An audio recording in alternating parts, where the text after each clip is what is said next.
We're good. Okay. All right, I'd like to call the February 3rd, 2022 meeting of the Board of Architectural Review to order.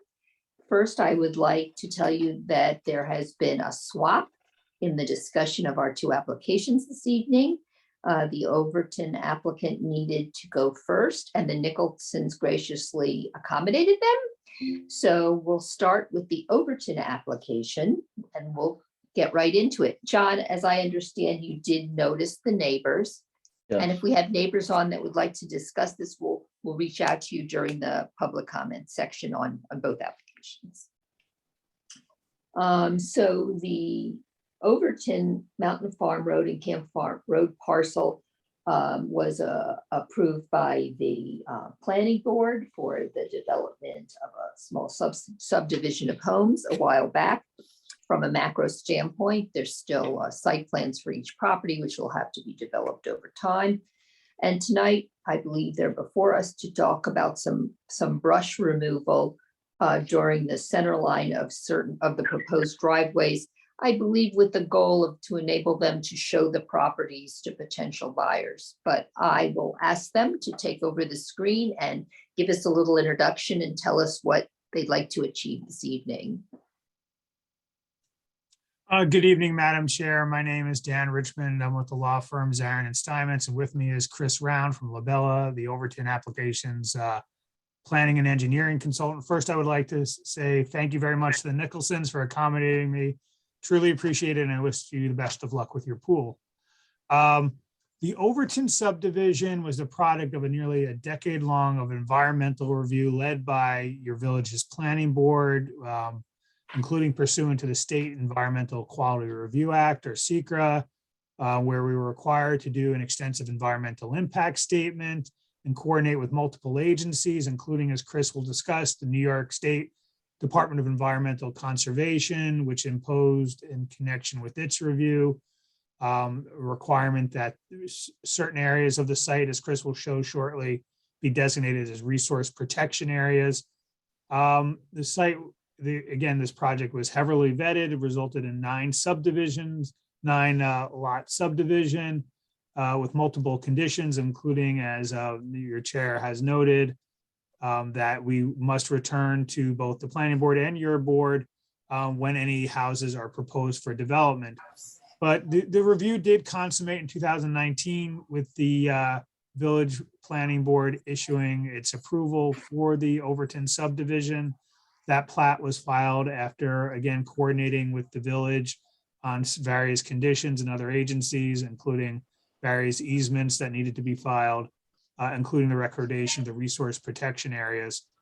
So now Mr. Overton would like, as the chair noted, to move forward with the application, including designating the, we have to mark the resource protection areas to ensure that they're protected going forward.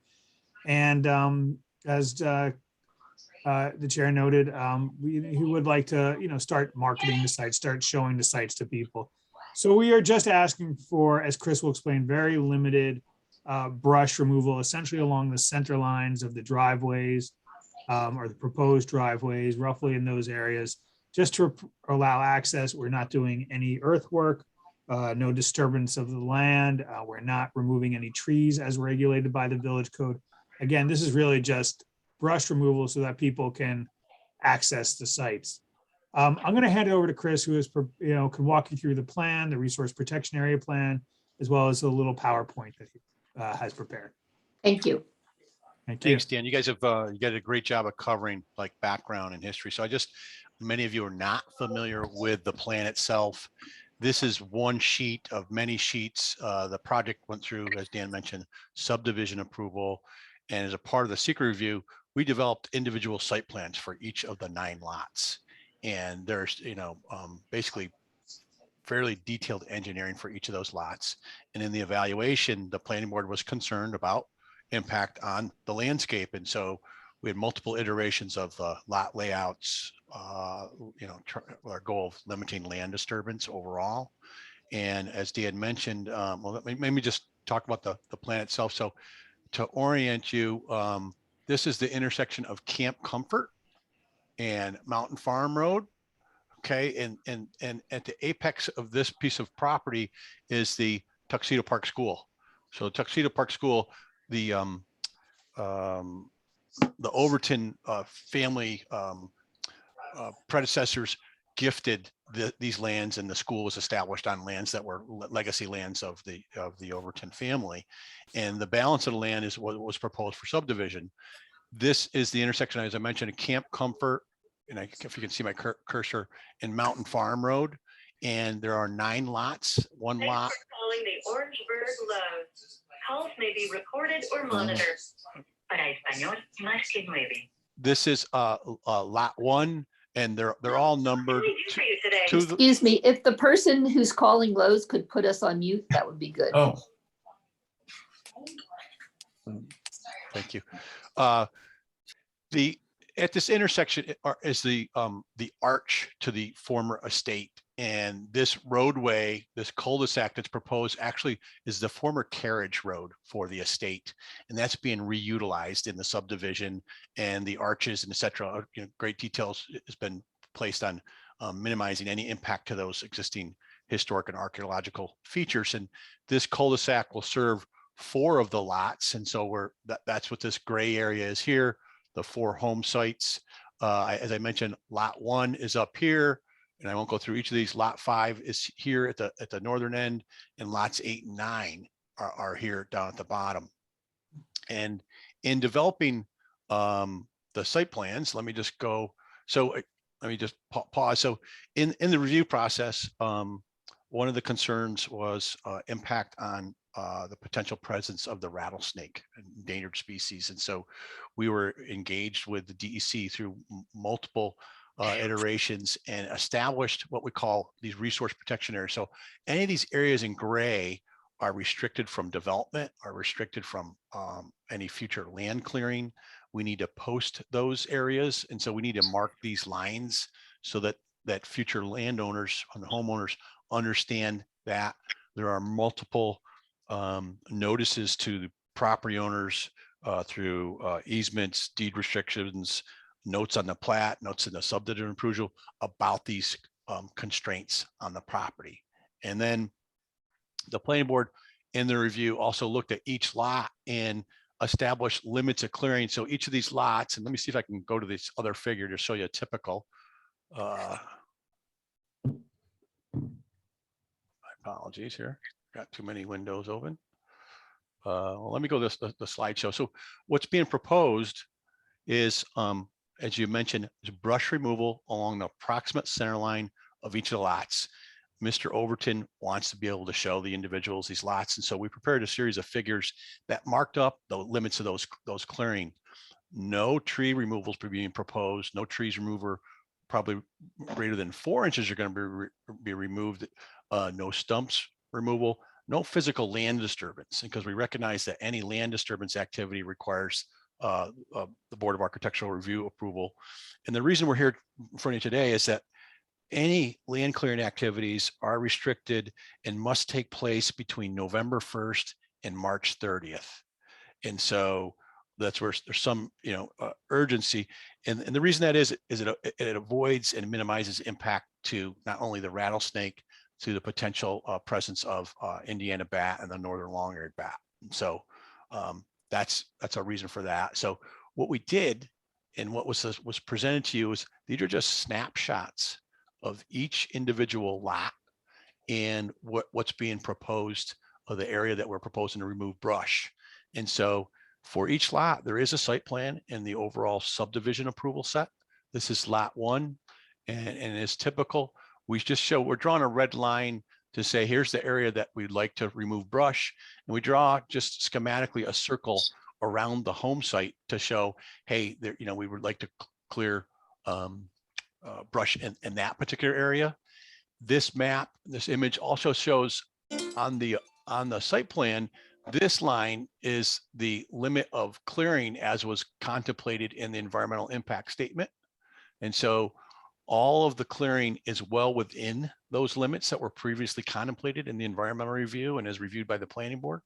And so we have each of these figures for each of the lots. I'll just quickly scroll through them We can come back to any one of them that you'd like to see in particular. So what we try to do is just represent, what we think that activity is going to take place. This is lot 3. Some of these driveways are purposely serpentine, and so that you won't be able to look up the driveway, see a home site. That was at the direction of the board. And so there's a lot that comes off the cul-de-sac. And you can see each of these, this area, you see this on many, there are existing sewer and water utilities on many of the lots, and there's proposed limits. And so you'll see a clearing activity here, and that's meant to represent that location of that easement that exists or that is being granted to the village or another benefactor. And I'm going to scroll through. Here's lot 6. Here's lot 7. 7 has a rather long driveway off the cul-de-sac. Lot 8 and lot 9. And so that's, I think that's at the core of what's being proposed. I know in talking to Mr. Ledwith, it's like, hey, let's make sure we're clear, is that we're not proposing any earthwork, and that any clearing is just meant to provide access. We're not constructing a roadway. We won't remove stumps, and all those things that should remain in place, so that we to minimize impact, but also that allows us to do this activity without preparing a stormwater pollution prevention plan. We have a stormwater pollution prevention plan prepared for the overall subdivision. That this type of activity is not subject to those rules, but we're cognizant of the potential for erosion, and so we'll perform inspection to make sure that there is no land disturbance, and that in the event that there was any land disturbance, that we would restore any disturbed areas. So that's what I think. That's what I have on my. I have the full plan set. If you wanted to see, here's what that full site plan drawing looks like, and we could scroll through any of those, and I'm here to answer any questions. Very good. We are fortunate in that one of our bar members was formerly a member of the planning board for at least part of this review, and has some more institutional knowledge than I may have. So I was going to start with Rob, if you had any questions. Yeah, no, thank you, Chris. All of this looks very familiar to me after all those many hours when you drew these out. And frankly, it all makes perfect sense to me. I understand the rationale. And I actually don't have any questions. I was keen to be reassured, which I am after your presentation tonight, Chris. Reassured that any brushwork would follow the contours in general of the specified driveways, even if they were not officially approved by the planning board. Clearly they do hew to the driveway as suggested, and so I'm fine with this, speaking for myself. Okay, so just one distinction here, just so that the board is aware, and I think Rob made the point, is that macro, this site was approved, and the driveways and a potential home were shown to be capable of being situated on the property, and the proper environmental and other assessments were done. But there hasn't been a formal site approval, because there aren't homeowners yet for these sites, of each of the lots. So they're following what has been suggested as the base expectation of what the driveways will be. There's no guarantee that ultimately they may end up right in that spot, and that you should take into consideration. And I think that's the only point that I would make. And it just, in my view, may just impact whether it makes sense to maybe just cut the brush down low rather than remove anything. And would like to hear what other members of the bar think, and then the public. This is Christopher Gow. No, this is a great plan. I'm happy to approve it so you can move forward with it.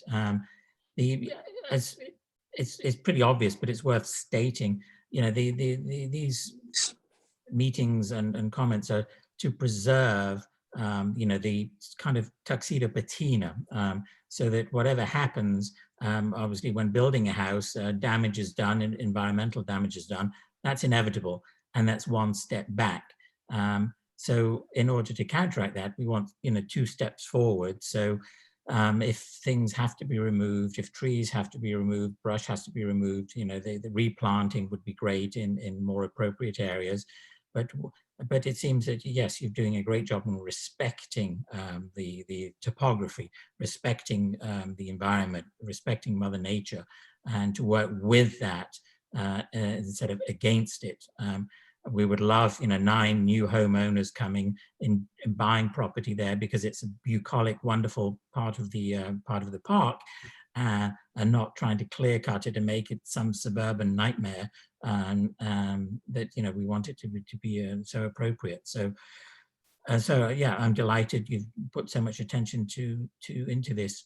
There's one aspect though that that I'd like to bring up, that on the property, on lot 1 property in the wetland area, there is the presence of an invasive species, Japanese knotweed, which is one of the worst pernicious invasive species in the park, and it spreads. For example, you know, there's a 10-acre plot in London. It took £50 million to clear it of invasive species before they could build the Olympics there.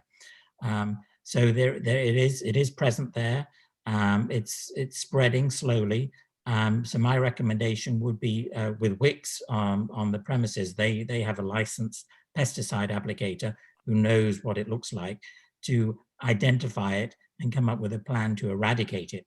Because once you have homeowners and developers starting to dig up the land, it spreads by propagation, by roots, tiny segments of root of the stem, even the leaves can spread. And it's not, it's a huge problem. In England, you cannot get a mortgage on your property if you have knotweed on your property.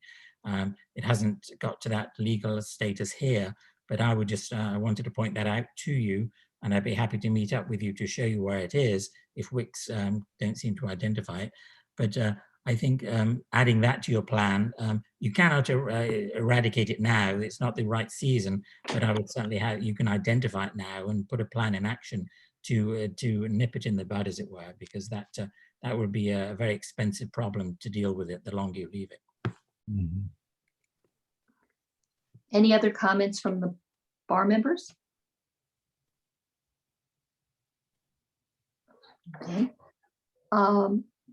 John, do we have any neighbors or members of the public that would like to speak on this application? Yes. I know there were some questions raised. Yes, I know that the Garafanos had some questions, and possibly John Boyle. I see that Neil Garafano was on the call. Yep. Can you hear me? Yes, Yeah. I can. Okay. Thanks. Thanks for letting me chat and giving me an opportunity to hear the proposal. A couple of things. One is, how many lots at a time will be cleared? Chris, I mean, do you want to address that? We're not, to be clear, we're not clearing all the lots. We're just. No, I doing- understand. I meant to clearing the brush. I guess that depends. I mean, the idea is to do it all before April 1st. I guess it depends on the landscaper's ability to undertake this. Yeah. Well, we've been talking about respecting the environment. I think we also need to respect the neighbors. And if you've been around Wicks work or any tree clearing activities, the sound and the disturbance can be deafening, and I'm right in the middle of it. So I'd like to know whether or not they're going to be clearing more than one lot at a time. And I'd also like to know if someone is adhering to the provisions regarding the noise ordinance and the level of noise that's allowed. And I'd also like to know if Wicks is going to be using mufflers on their clearing machines. Chris, I- chainsaws do have mufflers. I'd like to know if there's going to be mufflers on Wix machines. I'm not aware of that. Chris, I don't know if you have any information. Yeah, on- I think, hey, it's a landscaping activity. I don't have details on Wix equipment, so I can't answer that question. Perhaps we can get that information to you. You know, we're subject to the noise regulations, so we would adhere to those regulations. How is the noise, excuse me, Chris, I apologize. How is the noise regulation monitored?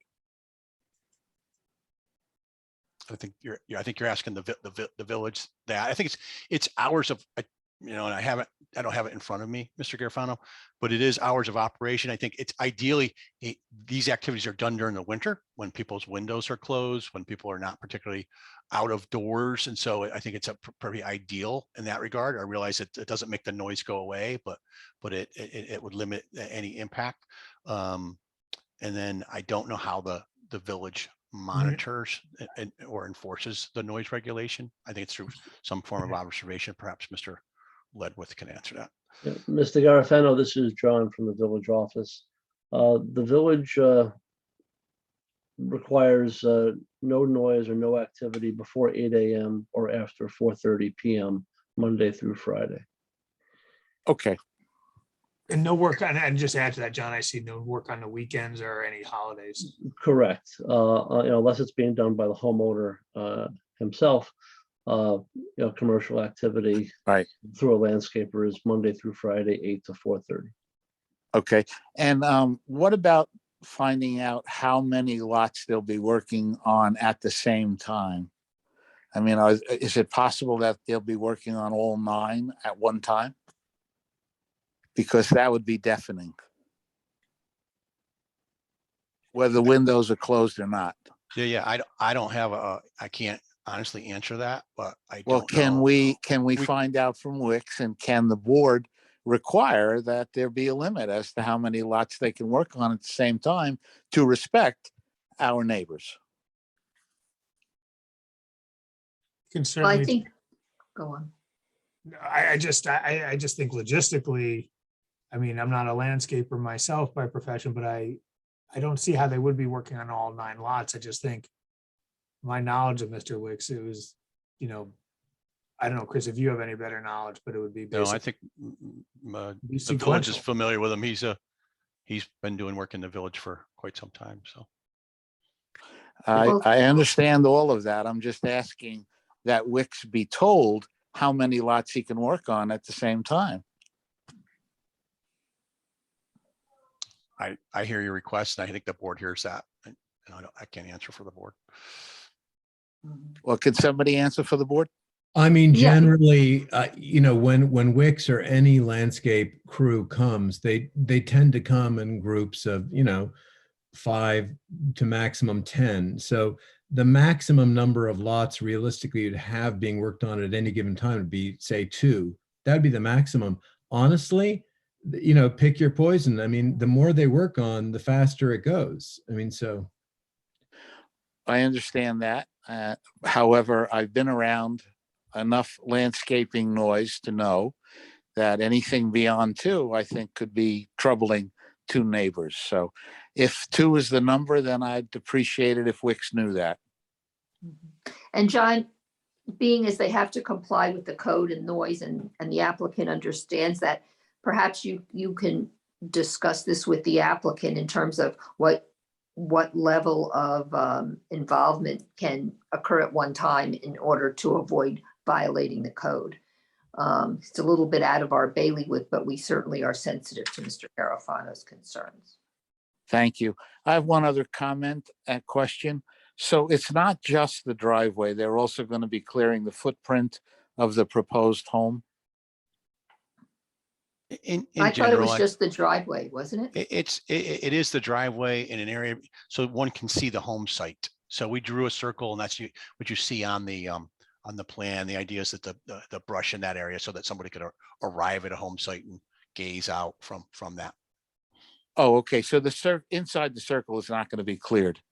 No, it would be. I think that's the intent. That's what we're describing. Okay, so it's not just the driveway, it's the driveway and the home site. Correct. Okay, because that's not in the proposal. No, that's, Proposal says I just didn't the realize that driveway. either. Right. Driveway. Why and- doesn't it say that? Why does it just say driveway? Well, it says driveway to reach the designated home sites. So Well, it says to reach the designated home Yeah, site. It I- doesn't say to clear the designated home site. Why is it- that, why is that it just, I left off? just, imprecise language on my part, Mr. Garofano. Mhm. I mean, I'm assuming that the red circle is part of the official plan Yeah, as, it was as showing on the plan. proposed, and that is visually extremely clear, so. Okay, thank you. Thank you very much, Mr. Garofalo. Mhm. Do we have a second neighbor? Yes, it's John Boyle. Good evening. Thank you for taking my my call or my whatever here. So right now, and that's a question. Right now on Camp Comfort Road, there are ribbons marking certain areas on the brush. Is that currently what's contemplated as the point at which you're going to start clearing the brush? No, we've not marked any areas. I think as a part of the subdivision approval, the lots were required to be staked and monumented. And so I think I can't verify that's what you're looking at, but that's. No, it's literally red ribbons on the brush. You know, which has been up here already quite a bit. So I'm very familiar with what they're doing. I think John perhaps can answer that because John was on the site too. At the instruction of the village some months ago, there were some, dangerous trees that were removed at the village's instruction. Okay, so the only reason I'm asking the question is I walk that street every day with my dogs, and I see at certain intervals ribbons, roughly the width of what you're suggesting in your plan. Okay. On brush, and I was just wondering if that was where this, where you contemplated beginning, where at the street. The only reason I'm bringing it up is that I'm directly across from Lot 8, and looking at your plan, the entryway to begin clearing brush is further north than where this is marked by the roadway. So if you're telling me it hasn't been marked yet, fine. That's good, because otherwise it's like right across from my front door, which, I'd prefer not. So so if you're telling me it hasn't been done Yeah, yet. it hasn't been marked yet, so I don't know what Okay. those flags represent. Yeah. Okay, great. Okay, good.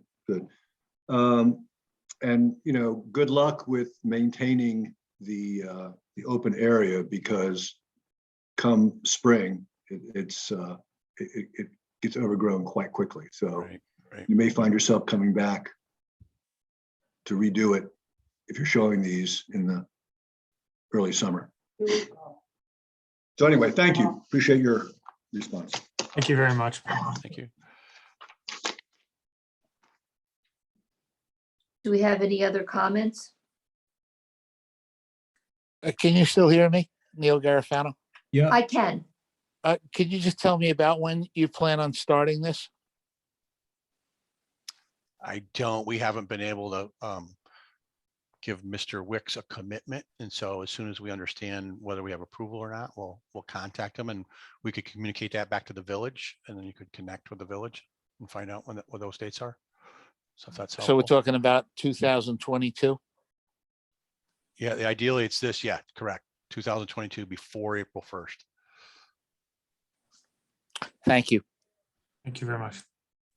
Okay, and I just wanted to just clarify one more time, what it is that is proposed to be cut. And I understand it's the driveway and up to the house and the circle around. Is it include what's inside the circle too, the whole potential plot of the home, or just a walkway around the perimeter?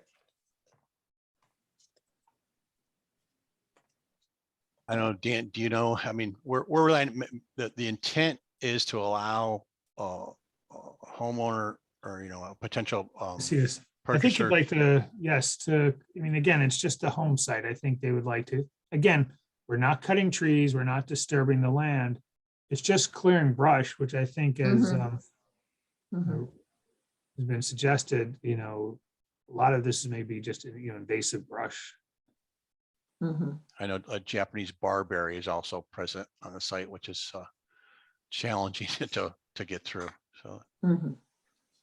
If, Neil Garofano again, if they do come across a tree that's beyond the 5-inch diameter on the home site, for example, what'll they do? no trees are to be removed. But we'll have to work around it. Yeah, we're not clearing the home site, so removing Okay, brush. you'll work so around when- the yeah, tree. yeah, Gotcha. Yep. Okay, thanks. Is it less obtrusive or is it the same amount of work? And I'm sorry if I'm not an expert on this, to just cut back the brush as to remove it, to give you that walkway? Well, again, that's what we're doing. We're cutting it back. We're not removing any roots of anything. The idea is, again, just to kind of just cut it back, I think, like you're saying. Thanks for Chris, the I don't know if you have any- clarification. Mhm. Chris, is Mhm. that accurate? Yeah, I mean, I don't necessarily understand the nuance there. I think landscaper is going to go in there with brush, removal device, whether it's a chainsaw or otherwise, and clear that swath and, and avoid any and all trees. So, Mhm. And then I'm sorry, this is Please Susan go Boyle. ahead. Yes. John Ledwith, it sounds like the bulk of this is brush clearing, so I'm sort of scratching my head why the owners of the property have to get the bar's permission to clear brush if they're not taking down trees. It just seems odd to me that it's a property owner's right to do whatever landscaping on their property they want to do. Well, this section of the code, has come under some scrutiny when other people have removed the understory of their lots. And given the extent, 9 lots, 9 different paths, I thought it was important that the BAR review this application as they would review any other landscape application. Okay, And I would And I would just. just add, Mrs. Boyle, I appreciate the comment, and I would just say we've, in processing this application over the years, we recognize the special character of the village and that it has many restrictions and requirements that I think Chris and I don't see in other municipalities. And I think that protects you and yours to the benefit of the community. I certainly appreciate it, but I also just see the other side of it. But anyhow, I don't want to delay things, but it was a question I had. No, it's a very good question, and we took that into advisement too. But since there haven't been final site plan approvals, John felt comfortable, since it was a large project, to just run it by us. Okay, all that being said, do I have a motion? Yes. All right. Yeah, motion. What, you want a second or a motion? Well, I can make a motion. I'd like to make a motion to approve the Overton application with regard to the removal of brush in the driveway and showing the home site in accordance with and subject to the requirements of the planning board approval previously approved, and making all efforts to mitigate any additional and making efforts to schedule the process in as reasonable a manner as possible in order to comply with the code. Attorney Honan, you want to help me on this? I'm not sure I'm doing the very.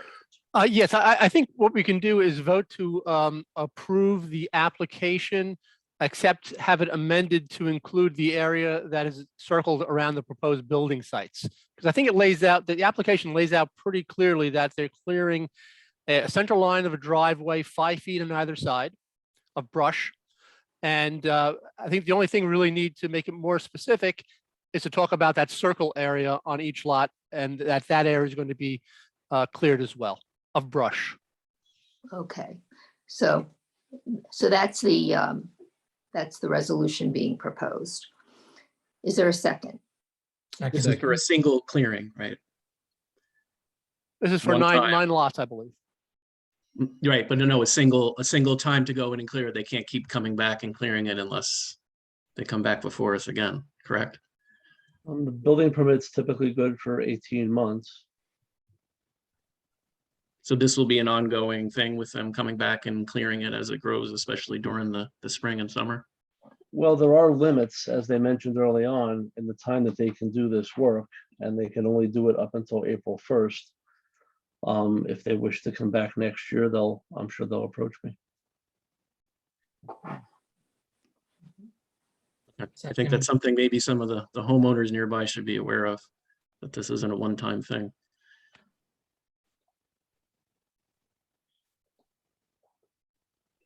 John, this is Susan Boyle again. I have another quick question. The location of the driveways, has that been approved? The location of the driveways has not been finally approved. It was approved only in the context of getting an approval of the overall development and showing it Okay. on the plot plan. Okay, thank you. Mhm. Okay, I think we can continue with the resolution. So the resolution as Stephen Honan provided, I'm making that. Who's seconding it? Who's seconding it? Second. Second, all in favor? Aye. Aye. Any opposed? No. Okay, it passes unanimously, and we would just request that that the applicants work with John Ledwith in order to work to mitigate the noise and disturbance Certainly. and we appreciate you coming before us. Thank you Okay. very much, Madam Chair, Thank members you. of the board. Appreciate your time. Thank you, Nicholas. Thank you. Again. Yep, yep. Good evening.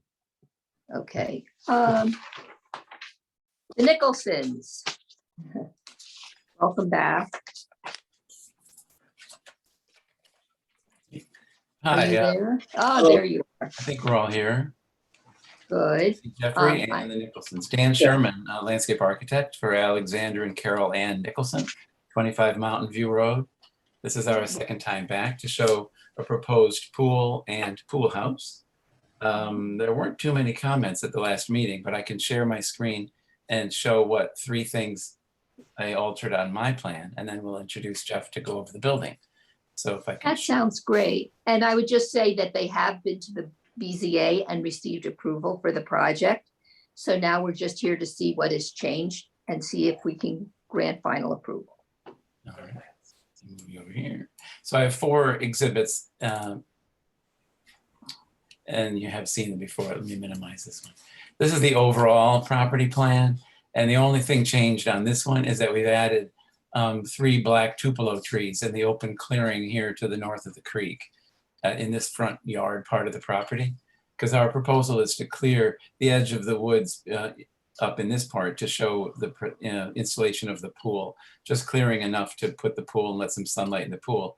And those trees are little sapling maples and a variety of woodland things, of which there's loads of them surrounding all around. But we added 3 black tupelos down here. That's all this plan shows. The other one zooms up more on the pool. So I will see if I can zoom up on it. I'll show you the material for the paving because that's shown on the next page. It's kind of a porcelain material. The only change on this plan is that before we had a bridge, and we're just going to put, there's really almost no water in the swale. It's not even seasonal. It's like a dry kind of a thing, line of rocks that water could flow through if it came out of the woods, but it rarely happens. So it didn't really warrant a bridge. So we just have a 12-inch metal pipe that goes underneath, and then we're making a 6-foot wide stone sidewalk across it. And there'll be sloping landscape on either side. So it's just like a walkway over a landscape with a pipe underneath it. And That's really all that changed on this plan, but let me show you the views of it, because the views show what that could look like. Yeeks, don't tell me. Did I lose you?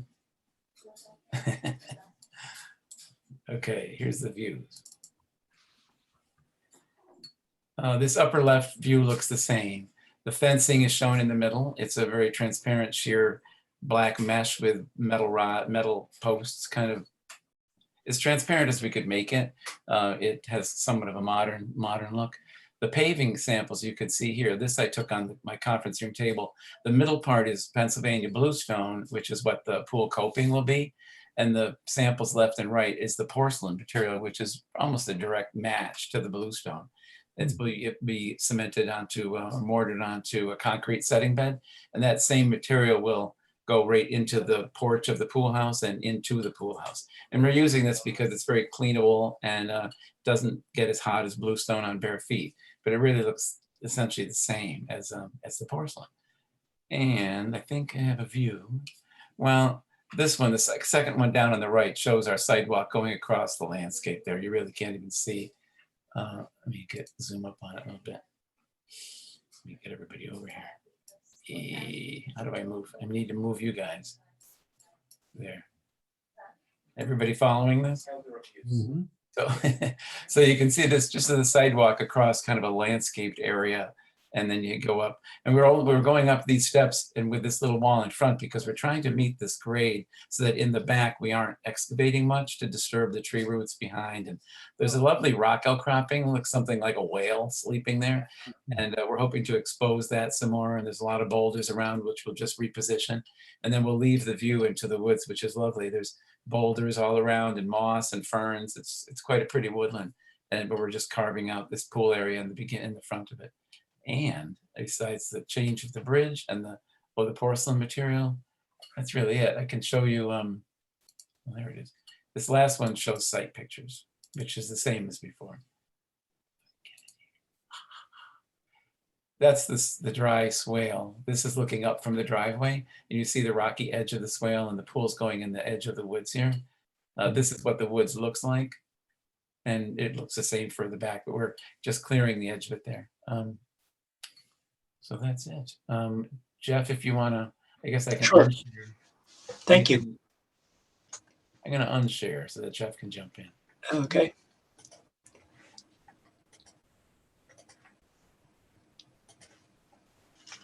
Let's see here. Okay, so architecturally, nothing has changed. The plan here, we have a covered porch. As Dan said, the paving just kind of flows right through.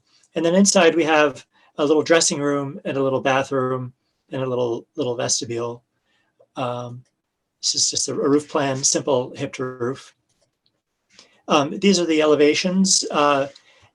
Here's the porch, a window.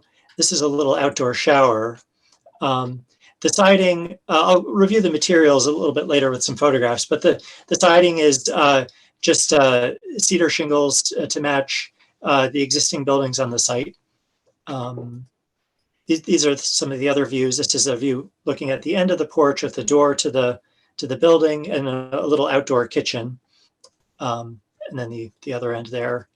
And then the back of the building.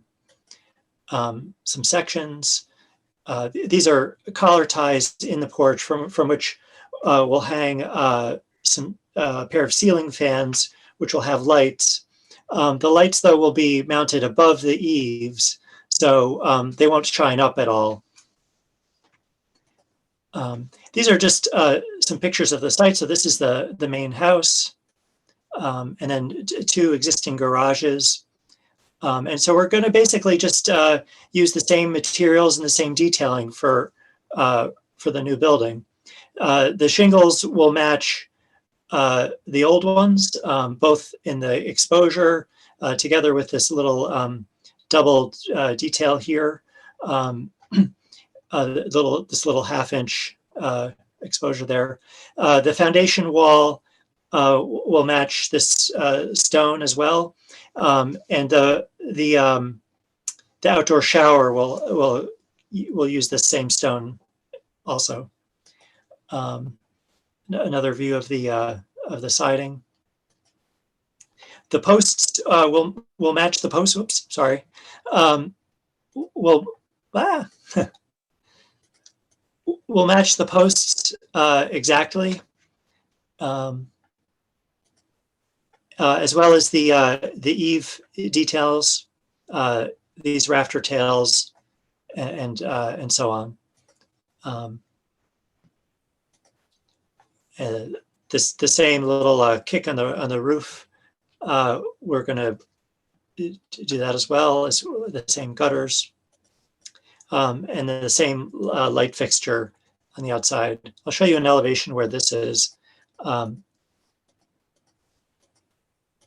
It's right here. And then this is the outdoor shower where the stone is. So that's pretty much it. I'll stop sharing and we can answer any questions you might have. Yeah, as the planning board pointed out, I mean, you're getting a large variance, but it's a very large lot, and the existing screening provided by the woods that surrounds the pool and the pool house really makes it very private and doesn't affect any neighbors. So aside from it being a beautiful structure, I don't see that any issues with the neighbors. I don't know if there's any on, but.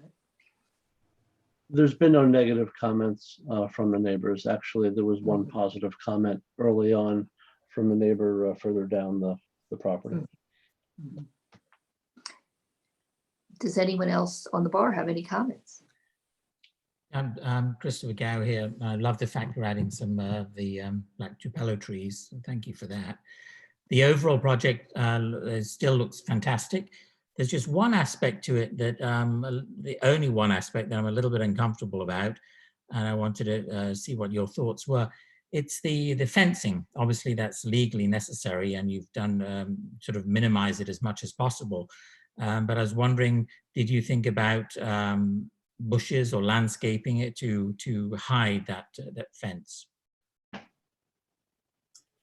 Well, in this case, around the back and the two sides, we want to be able to see deep into the woods with the boulders and the ferns, and I think similarly from the front. So it can only be seen from their own driveway loop.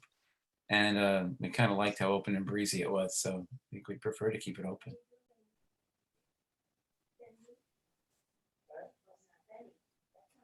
And Anyone else?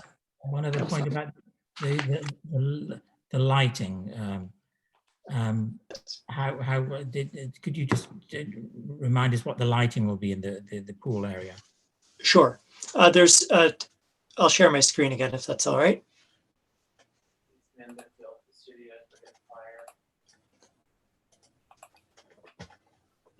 Okay. So I'll just go down to the lighting plan. So there'll be two ceiling fans underneath the porch. Again, they'll be above the eaves, so they'll just be shining down. And then there'll be this one sconce right here. Right here, but next to the window. I'll show it in elevation. So the sconce is right there, and then the ceiling fans are up in the and then the specification for them. So this is the ceiling fan that they selected. You won't be seeing it again. It'll be up in this area here. So so you won't see it. And then the sconce is this guy, which is the same fixture that they have in numerous places on the property. I noticed that it did have the potential for 120 wattage, which is a little strong for what we approve, and we're hoping that you wouldn't do that. Usually we would have it covered. It seemed like the top may kind of provide a little bit of cover on it. I'm not sure. I had less of a concern because there's really no neighbors at all.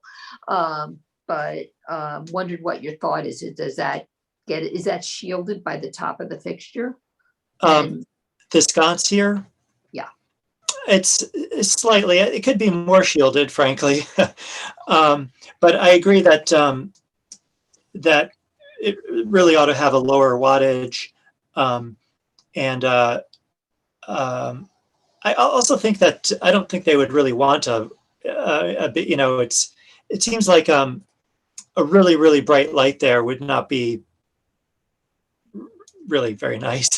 You know, it's not like a security light or anything like that. It's, you know, just to provide general ambient light. The concern is if ever the Nicholsons aren't the owners of the home. Sure. And don't have the wonderful taste that the Nicholsons have, that they might put the 100, I think you said 150 watt bulb in there.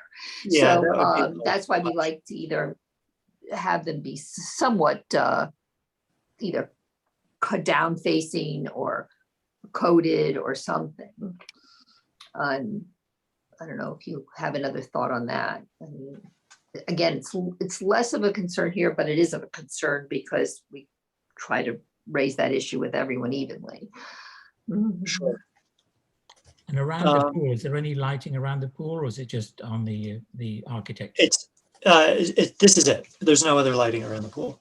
Okay, great. So I don't know if we're just comfortable with asking that you keep the wattage in this, because it has some coverage and there are no neighbors to see it, but that it be kept at a lower level. Yeah, I'm sure the Nicholsons would agree to that. Yeah. Yeah, I noticed it's dimmable, so yeah. Right. That would be great, because there's people are trying to light their houses up like Christmas trees at the moment in the park. So we really want to have this conversation with everybody to so that, you know, we're all on the same page. But I think we all are with this application. It looks great. Thank you. Thank you. Okay, and do we have any members of the public or anyone else that want to speak on this application? I don't recognize anybody from the public or from the neighborhood. Okay.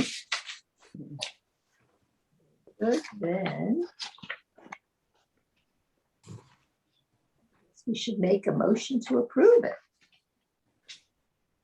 And I was just looking for the address. So I'd like to make a motion to approve the Nicholson Pool and Pool House as shown on, and then we need the drawing numbers, the latest drawing numbers and their dates. Yeah, there should be a last revised date on those. Perhaps Mr. Sherman or Mr. Small could give us those dates, and be easier than us looking for them ourselves. Sure. Should I just read them off right now? Yes, please. Okay, sure. So architecturally, it's sheets 1. I guess there's a title sheet T, but there's sheets 1 through 8, I believe. Yes, 1 through 8. The date on the drawings is 1/24/22. And then there's some existing photographs 1 and 2, and then material photos A through G. And these are dated 10/26/21. Do those plans that you mentioned, do they incorporate the landscape architect's plans as well? No, the landscape, forgive me, Dan, for speaking for you. There's 3 landscape drawings, L1 through L3. And the dates are, well, let's see. And then there's photos. And then there's photos. And the last revised date is 1/21/22. That's correct. Okay. Okay. Is there a second? Second. All in favor? Aye. Aye. Passes unanimously. Good luck with your lovely pool. Thank you very much. Thank you. Thank you. Okay, I'd now like to just make a motion to approve the minutes of what was the date? Desiree, from the minutes of the. Yes, January 6th of 2022. January 6th, 2022 meeting. Is there a second? Second? All in favor? Aye. Okay. And finally, I'd like to make a motion to adjourn, being there being no further business. Is there a second? Second. Okay. All in favor? Aye. Aye. Everyone Thank you have a all. good evening and thank you very much. Appreciate it. Good night. Good night, everybody. Good night. Have a Good nice night. weekend, everyone. You too. You too. Bye-bye.